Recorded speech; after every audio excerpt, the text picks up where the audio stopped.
Hi, I'm Jack Cush, editor of RheumNow.com. This week's takeaways for March the 3rd, 2023. A new drug was approved by the FDA that will affect the lives of many in rheumatology.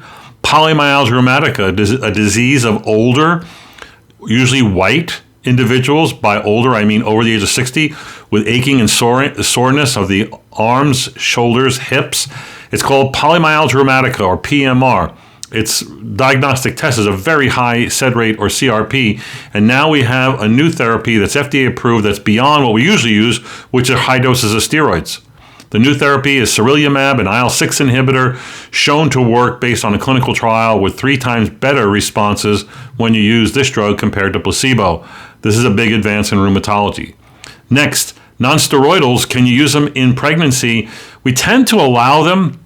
However, we do know that pregnancies should avoid nonsteroidals in the last trimester or certainly beyond week 30, where the drug can be harmful to the baby. But can you take it early on in the pregnancy? This study from Korea, looking at 1.8 million pregnancies exposed to nonsteroidals, that means drugs like ibuprofen and naproxen and celecoxib, that when patients were exposed to that early on in the pregnancy, either in the first trimester or while they were conceiving, there was a higher rate of congenital malformations, 14% higher, low birth weight, 29% higher, maternal oligohydramnios, 9% higher, and this was more common with the COX-2 inhibitor drugs like celecoxib than with the non-selective nonsteroidals.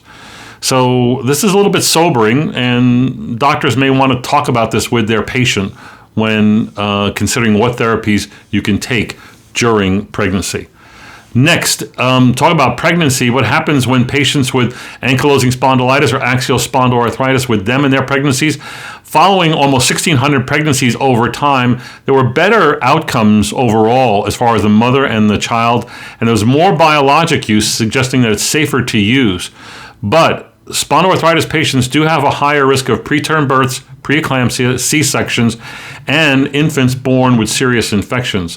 While each of these decreased over the time period they were observed, there's still a concern during those pregnancies. Lastly, I think that new exciting information about patients who have moderate to severe arthritis, psoriasis, I should say. What's the likelihood that they will develop arthritis? Well, we do know about 12% of them will have arthralgias, joint pain, or overt arthritis. But if you follow the ones who have no joint pain, this is almost 400 of them, and follow them over time, it looks like about 16% of them might develop psoriatic arthritis with time.